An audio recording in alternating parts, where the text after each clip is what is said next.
Sorry, quick message just before the video starts. I did record this with a webcam. I've actually just finished recording and it didn't record. It recorded like the first 30 seconds. So I'm not going to bother with it. That was it. Hope you guys enjoyed the video. Ta-da. G'day everybody, my name's Bakarainic and today we're playing some more Doki Doki Foreign Relations. We're back again with another one. I believe we were... Do you know what? I actually can't remember. Let's just find out. Oh hey Monica. The fuck? Who's Monica? Ah, okay, yeah, I remember we were on the phone to JJ. We were on the phone, we were playing games with him, and Monica's opened the door. On the weekend? I remember we hurt ourselves, so... Okay. My parole officer, apparently. I see a pout from across the room. Come on, that was, not, too nice. I heard some, suspicious things, and I was curious. You did? Yeah. First off, what's this about someone blowing you, and who's Sarah? That's neat to note. Okay, pardon? I didn't realize stuff like that was in this mod. Whoa, okay, what did you just say? Want to say hi to the guy who apparently has a higher body count than Stalin? Monica makes her way over to me, getting on my bed and sitting next to me against the headboard. Put on my headphones on the jack so both of us can hear JJ, and I make sure she's in frame too. Hi, my name's Monica. I'll be hosting Baka until December. Hi. My name's Jadu. It's Jadu? Is that how you say it? Oh my god, he's red as a tomato. Jadu? Jashimidi. I can't stop grinning like an idiot. Shut up. Well, I didn't say anything. Me and Monica share a laugh at his expense. Hey, JJ, this is a perfect opportunity to practice some of that Japanese you've learned in anime. Oh god. Try introducing yourself. Good morning. My name is Jadu. Nice to meet you. My smile is still plastered on from all the embarrassment coming through the screen. Very good. Very good, very good. It's always a funny interaction, anything like this. You're almost naturalized, JJ. Really? No. Damn. A moment passes with JJ staring into his screen, eyes starting left and right, getting a good look at me and Monica. So let me get this straight. You, right now, are living with Monica. Yep. The school's just fine with this? Why wouldn't they be? Bro, come on. I seriously don't know what you're on about. I totally know what he's on about. Bro, please. Please what? I just can't ask him for another host. They've dug their heels on this one, and I should know how final our school is on these things. Besides, this place is actually pretty nice. Way better than home. That's not saying much. Yeah, no. There's parents around this time at least. Well, parent. Nice figure, do you? Yeah, a little on the scary side though. Like Vandika. I thought we reached an agreement never to speak of her, but yeah. It's a little less scary because she's... No. You're not about calling me hot while Monica's right next to you. Oh god. She's what? Also, I don't remember agreeing to ship. Not until you saved me one. Oh, this fucking guy. Anyways, I don't know about you, but it's getting late over here. Oh, word. I was getting ready for school. This was good. Jesus Christ. This is a typical talking to like your best mate conversation. Sure it was. I'll message you whenever I'm free if you're down to play again. Alright, I'll let you know. See ya. See ya. I keep my eyes on the screen. Oh, he liked you. I shut my laptop down and closed the lid, setting it aside. What? Kidding. He gets flustered whenever the girl talks to him as well. Wish it wasn't the case though, poor guy. Sounds more like you, really. I turn and give Monica an eyebrow, only to realize how close we've gotten. My face grows hotter. Exactly, she is right. Whoa! I recoil away from getting off of bed to get a good distance away from her. Now I get why JJ asked me that. Never get in the same boat as Monica. That shit almost killed me. I was going to ask if your back's fine to walk tomorrow, but it looks like the answer's to that. I stretch out, having just laid bedridden for the last several hours. Oh, that's so good. Still kind of there, but I'll be fine by the morning. Why'd you ask? I'm going to the mall to meet with Natsuki and Sayori. And you want me to tag along so I don't go running off without you knowing? Monica ponders this for a fleeting moment. Yeah, fool me once, shame on you. Fool me twice, shame on me. Fool me 3 times, I'm a dumbass. Monica and I laugh. Hearing her swear in English just cracks me up for some reason. I guess it would. Monica glances back and forth from my laptop to me. So do you have any other hobbies other than gaming and shouting your lungs out? Hey!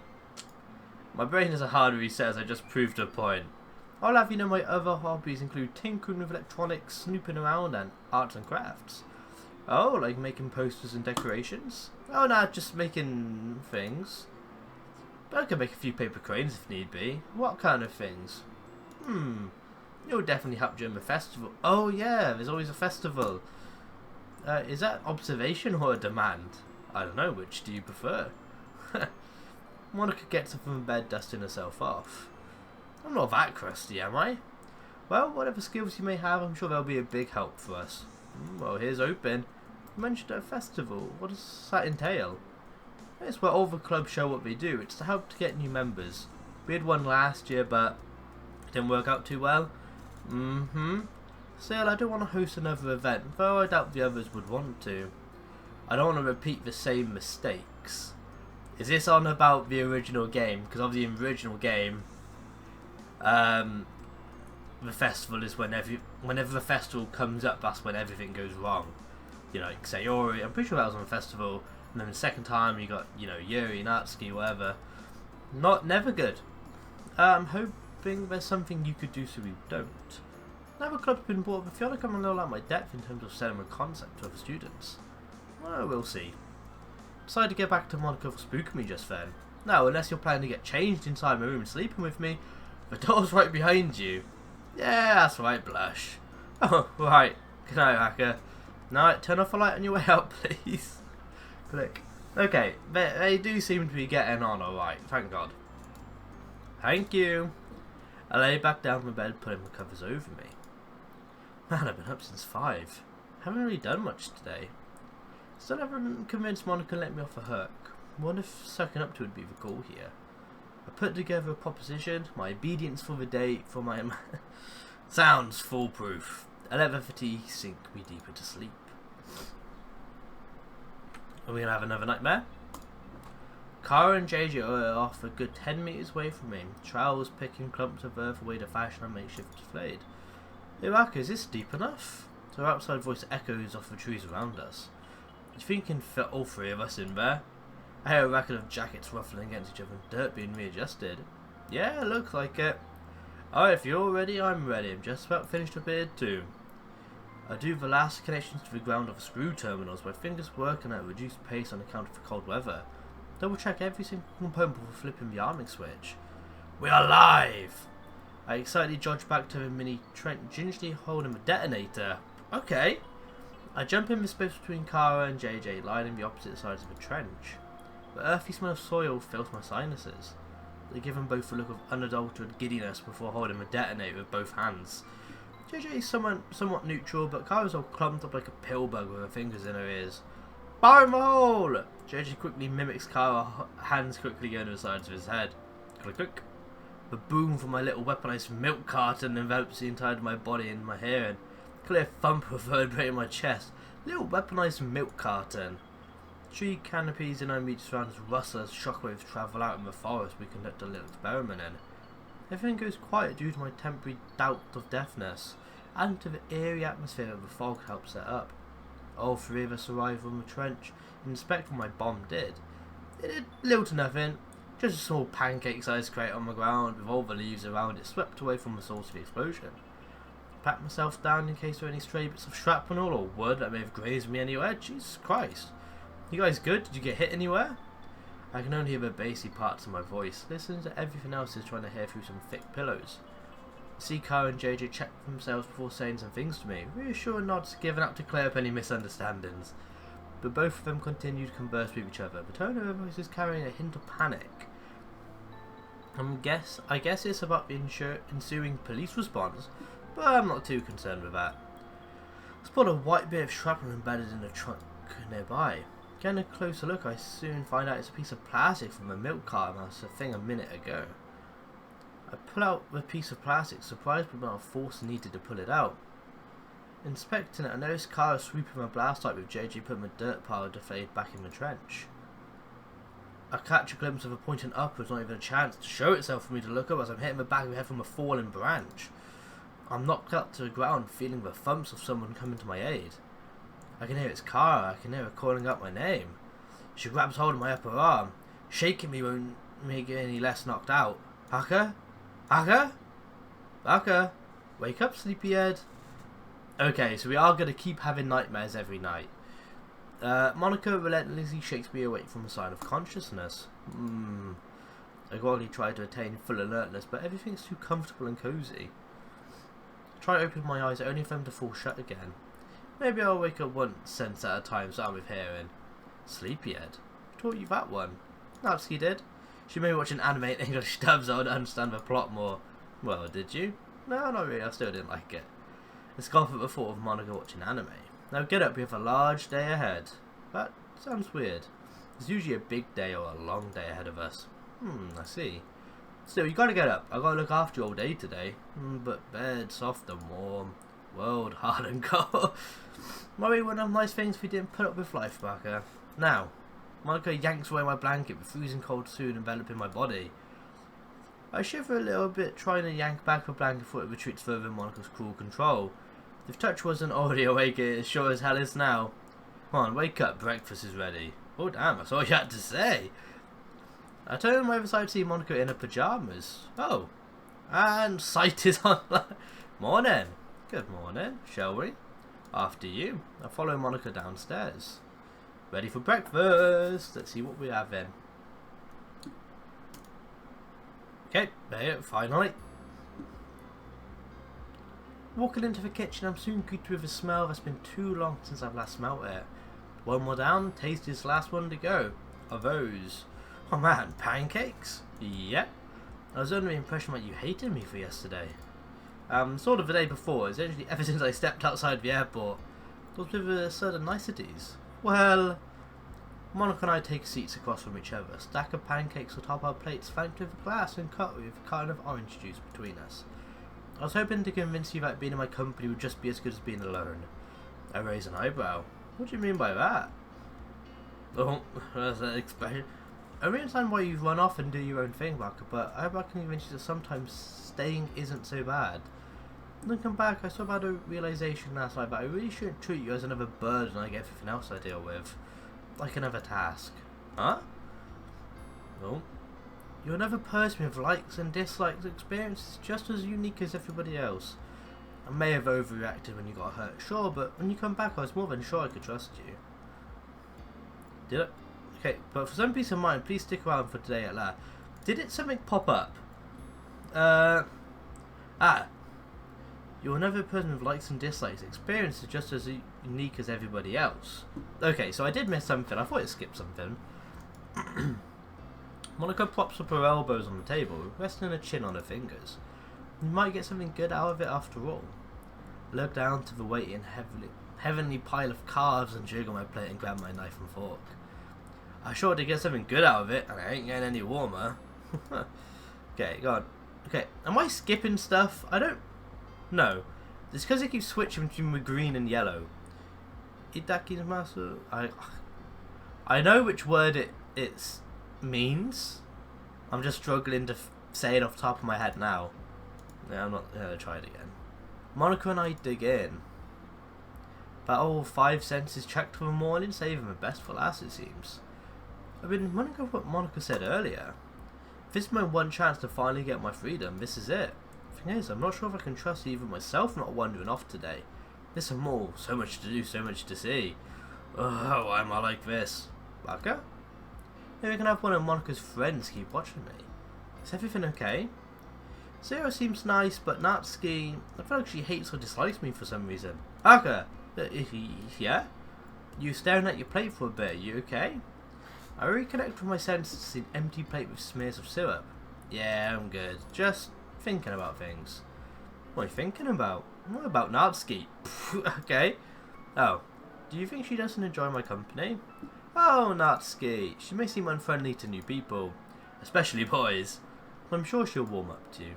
I see. Wait, why boys in particular? Guessing you've had a bad experience with them? Yeah, you could say that. More stuff you'd rather not say?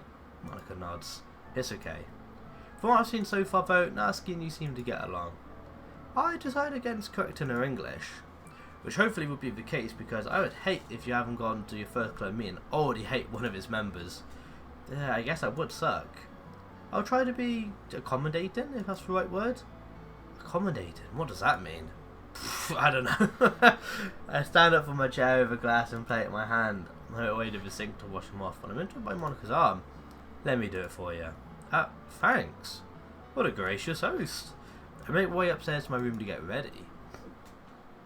Halfway through putting my hoodie when I hear my phone vibrate against the tabletop. I look at the notification. JJ sent image attachment. Looks like he went through with checking out the CD. I zoom into the photos. The quality of the photos drastically been reduced to JJ taking the photo of the screen itself.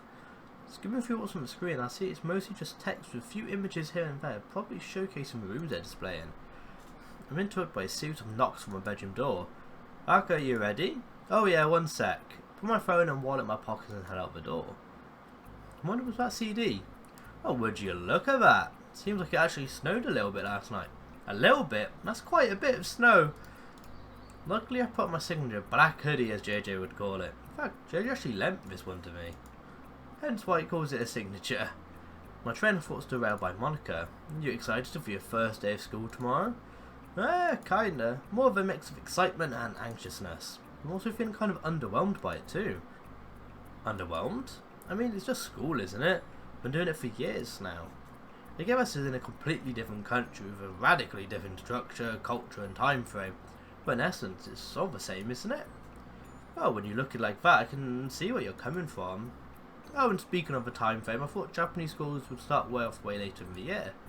Ah, right, about that. Kyobishi High starts from late January to December. It's to get in line with all the other sister schools we're partners with. St. Hilda's College isn't the only sister school for Kyobashi High, so there's a big chance that there'll be other transfer students like you. Oh, okay. Huh, interesting. For some other person that also understands English to a native level my school brings an odd comfort. Not to discredit Monica's proficiency in English, but talking to her just has that extra added layer. A language barrier that's practically not there, but it shows itself whenever I have to get really complex thoughts across. Something that I really didn't have to worry about when I talk to JJ or Mum. That being said, I hope I don't find myself taking Monica's understanding of English language for granted. Especially when she's essentially self-taught as far as I know. On top of her English-related material in school and her father's extracurricular lessons. 1 hour meeting between Monica's father and I will go. I don't know what Monica's father's occupation is, as well as what I've heard from what Monica said from the night I got here. I think Monica's father is pretty much a native speaker. Gotta cut my blessings here, because if I eventually do meet him, I won't have to faff around the language barrier. Especially when I've got to explain what my relation is with his daughter, and I'm pretty much living with her until the end of the year. I'm pretty sure it'll be fine, but I can't help being a little anxious. I guess I'll ask Monica when he all returns so I can mentally prepare myself. Hey, Monica, do you know when your father will come back to visit? Oh, he usually comes back for a month in June? Why'd you ask? Well, I've been thinking about your father would react to a transfer student that his daughters were assigned to as a guy. I get the feeling that it will go well, but I also suspect that he won't be entirely keen on me living with you. Oh, about that. Monica's sudden change in demeanour doesn't really give off of winning cues. I think I found my answer. Let's just say that on the phone call my mum had with him, she only referred to you with they and them. Yeah, not good. Okay, well, fingers crossed. It got, what, 6 months?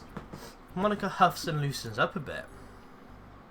What about your dad? Is he okay with you going overseas for school? Oh, him?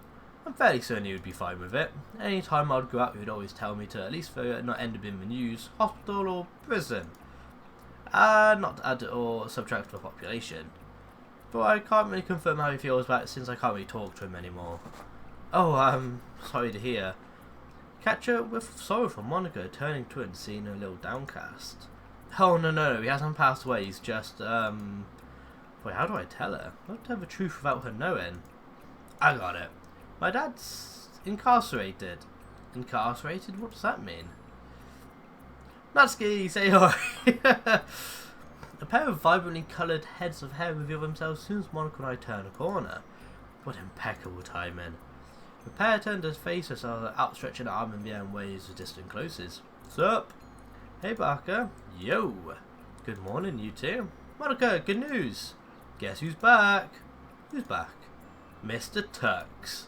He's back in town. Oh really? Who's Mr. Tux? We saw him under a bridge just eating grass while we were coming over to the mall. Ah, he's an animal. Yeah. Is Mr. Tux some famous local boss? When we get closer though, he got scared and ran away. We were following him and then you two caught up to us. Sounds like we're in for some good luck at the start of this year. Only for us though, you and your boyfriend still haven't caught up with him. Monica promptly blushes while I throw Natsuki a malicious eyebrow. Yeah, because we understood that. And look at Sayori's face. Want to run back by me again? What? You know I couldn't understand you, right? That's why I said it. God damn. But if you're going to bug me in English, you can't forget it. Is that so? I stick my tongue out, a universal sign of meaning get lost, or at least I think it is. My conclusion about the universal dismissive gesture seems to be corrupted by Natsuki's following suit. Bleh. Bleh. My little quarrel with Natsuki gets a few laughs out of the administrative heads of the literature club. Still, I gotta know if we're gonna run into this elusive Mr. Tux. I ain't fixing to get stabbed by a free-ranging homeless guy. He's gonna be like a little animal. I know the type extremely well, I just know some shit's gonna go down if we see him. Sayori, you saw Mr. Tux when you were walking over here. Are we gonna see him again? Probably he ran off his way, so you'll catch up to him. Ah, shit. What's wrong about that? Oh, nothing. Come on, you'll love him. I'm afraid I should swing that way, Sayori. Aww. Oh, fuck me, no. Becky, you're not around here, so I thought you'd be, you know. I'll tell you sorry disappointing, but we both know how little that means at this point. Still, you're the only guy in the literature club full of girls. So you're either a pervert there to ogle a bunch of girls, or, oh, come on. Either choice isn't really fair. Is there something wrong with being a little festive? Festive? I haven't heard that one yet. No, nothing's wrong with it, it's just not who I am. And I ain't a pervert either. Promise. I would take that promise, but we both know how little that means at this point. Touché. And with that, we make our way to the mall. Let's see where we go in. Okay, travelling. Natsuki and I have been standing outside the same clothing store for a good 20 minutes. These feet were made for walking. I'm starting to get a little sore. New places get familiar once you stand around doing dick all for nearly half an hour. It's gone to a point where even the swimsuit section is practically burned into my peripheral vision. Vibrant hues caking their negative colours into my retinas. I'm bored out of my mind. I should have never come here. Should have expected something like this would happen. Come on, man. You've got to be somewhat, you know, into it. You're there staying at a house. You can't just stay cooped up minding your own business the entire time. Just a girl's day out of the mall. Oh, what could that entail? Marco and Sayori went off into the depths of a self-imprisoned retail chain, with the former leaving me in Natsuki's care, of which more or less involved her giving me a couple of glances before quickly turning gaze back to her phone just standing next to me. Yeah, it is pretty awkward though. She seemed to be more and more wired up with each passing moment, looking around, tapping her feet, ritualistically pulling out her phone, glancing and put it back. A look of deep discomfort. I can't just ignore it anymore. You okay? Yeah, you don't look like you're okay. So why do you care? I don't want to stand around doing nothing. I want to talk to you. Having a bit larger vocabulary in Japanese would be a big plus. Having Natsuki or anyone else who authorize me would be less of a common sight. I should have came out on my own, so I'm going to have to babysit Monica's pet. Hey, excuse me? What, you don't understand Japanese anymore? I understood you perfectly. Then what did you get? Yeesh. And she's smiling. Now she's back to being her wired old self last seen not a mere moment ago. Wait, why'd you say you should have come in on your own? Natsuki recompressed herself to a more relaxed state from tapping cease as she pulls out her phone from her pocket. Ah, okay. She presents her phone to me with a web page with a bookstore on it. I'm assuming it's inside this mall. I was planning to go here to pick up a book I want. Sad I got hitched to Loverboy here, now the book I want's about to go out of stock. I get back to it and roll my eyes. At least I found out why she's all twitchy and anxious now. How far's the store? Just on the other side of this mall. You guys could have gone, like, I'm sure you didn't have to wait with him here. The fuck are we waiting for? Let's go! Huh? I said let's go there. But Monica, I'll tell her, don't worry. Right, Natsuki scrambles off in the opposite direction where we approached the store. We were standing outside when we were tailing her. Hey, after a quick walk through up the mall, we eventually went into a bookstore. Only where the most exciting stories are held. Maybe I should write a book of my own someday. Never mind, I don't actually follow along with my life story. It seems pretty interesting so far, to be honest. To the poor souls that would, I feel bad. Oh, okay. Natsuki immediately brushes by me and starts to get lost in the labyrinth of literature. Guess I'll just wait here. After a couple of minutes, Natsuki comes storming back. Uh-oh. Time to disable the bomb. What's up, Natsuki? Oh, there's definitely something up. I can't find it anywhere. Oh? Or did you check everywhere? Pretty certain. Mind if I give it a shot? Head perks up, clearly captivated by my stunning ability to diffuse any situation set in front of me. Or she's just intrigued. If you'd like. The title of the book is Parfait Girls. That's the manga collection. Ah, gotcha. Well, I'm no specialist, but I think I'll start over at the PE section. Natsuki follows me. I start at the beginning of the aforementioned, I can't say that word, P section of the shelves. The word parfait must be toward the front, alphabetically speaking. Scan the books. Eventually I find it near the top of the shelf, where she probably couldn't see. Actually, I found a ton of books named Parfait Girls. Any of these ones you looking for? Nice try, but no, I already have all of these. And checked it. Okay, I stand corrected. Damn. After a tedious search, I too come up empty-handed. Ugh. I heard the website say they have it in stock and they clearly don't. Marketing? At least be truthful. She looks away, clearly saddened. She starts walking towards the door. Come on, we should probably get back before Monica yells at us. Yeah. As we both walk in defeat, I spy a certain pink-covered book on a display stand at the front counter. Of course it is, newest volume. A new Parfait Girls? Never in my life would I ever be so happy to see one of those. Natsuki! Natsuki stops and turns. What is it? I point towards the stand. Bingo! Her eyes instantly light up. Yes! That's the one! Shh! I immediately put my finger up to my mouth. We're in a library. Bookstore. Same difference? We share a laugh and make our way over to the counter. After a quick purchase, we walk back to the mall lobby. Can't believe we got the last copy. Damn, we were quite lucky. I know, right? I was convinced we were too late. Regardless, I assume you're happy? Very. She's grabbing it so tightly. It ain't going anywhere, Natsuki. May I take a look at it? Don't think too hard, dude. Be gentle. Surprisingly, Natsuki hands me a book she's been coddling.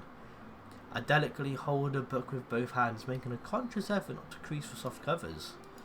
The blurb? Ah, right, Japan. I flip the book to the other side, moving my thumb away. It reveals an exceptionally pink and pastel coloured cover. Parfait Girls, volume 27. God damn. 4 characters adorned with a sizable space on it. They're also girly. Hold on. Glad it's back and forth between the manga and Natsuki. Manga. Natsuki. Manga. Natsuki. My goodness. I wouldn't bet my weak lines that this manga had a drastic impact on Natsuki's personality. What are you looking at? Sorry. Noted. No eye contact. Kind of like those with ankle-biting dogs. Looking through page after page, it's immediately apparent to me that I'm not the target demographic for this. Everything about it is just so sweet to an exceptional degree. The characters, the designs, the cover art, even its smell. Weird observation, but it's where there's a hint of perfume in this book. That's attention to detail, alright. I stopped reading after a while. Hold on. I'm actually understanding most of this. You know, hold on, I'm actually reading shows furigana atop some of the kanji and speech bubbles. Neato. Are you done? What? Oh, right. Give her a manga back. Right back into her overly protective hands. Well, my eyes are fixated on the manga, but I can't tell she's not looking at me now. Maybe I can look at her? What's wrong? What did you think? She likes to share it with people, so, well, no spoiler. It was very sweet and girly. And for kids. Really? Oh shit, you said it's for kids, man. Why did I say that? Oh yeah, it's got furigana, right? I thought those were for kids to learn kanji. Yeah, it does. But that doesn't mean it's only for kids. It has a lot more going on for than just for technical stuff. If you get a lot deeper into it, each of the characters' relations with each other are pretty complex. Again, am I skipping stuff? No. Not that you'd care or anything. Actually, I was going to ask you why Minori. No spoilers! I understand. That doesn't mean I didn't like it though. This manga can really help me with me learning kanji. Just don't want to be seen reading it. Why not? Natsuki. I quickly but tactfully snatch a manga from my hands. Hey! Look. I present myself as guyish as I can be while holding a manga full display. Now, when the last time you've seen a boy read Parfait Girls? Natsuki takes a few paces back, eyes dart up and down, sizing me up for taking my book out of my hands again. Yeah, you do look a little weird. See? And weird people get looked at a lot. And I don't want that. Well, the book though, you look pretty plain. Plain's what I like. Black hoodie, jeans, undefeated urban camouflage. Well, it would be. I for sure don't look like a local once you get a closer look. Oh, Monica and say we've done shopping? Yeah, they're coming. Good, wouldn't want Monica to be worried. Why? I'm like her responsibility. Her child. Fuck. Wait, no. Monica's your mummy? No. Whoa. God, Hey guys, do you know what? We're gonna save it there and end that for today. That's a funny little part to leave it on. Let's go back to the main menu. Yes, we saved. I hope I did. Okay, so we're building our bond up with Natsuki now. That's good. At least, so I assume next video we'll actually be getting into the school and into the club, which means we'll be meeting Yuri at last. Finally, because we bumped into her and quickly, you know, had a few words with her, but that was mainly like apologising, going, "Oh, are you okay?" to see where we were going. But yeah, we seem to be getting on better with Monica as well. Our character, he seems to like to do his own thing, and he doesn't like to be bored, which is fair enough, but he's got the standard British guy kind of thing, I think. I don't know if that's a good way to describe it. I don't know how to describe it. It's just a normal person in England, I guess. But yeah, no, okay. Seem good with Natsuki. I imagine we're going to be reading more of Natsuki. Well, if I get the choice, I'm going to be choosing that. But I hope you guys enjoyed this video. We will have another one up soon, hopefully. It is, again, a bit difficult trying to find in days to record and then edit and upload, but I'm trying my best, so I'm hoping you guys enjoyed this video, and I'll see you all in the next one. Ta-da!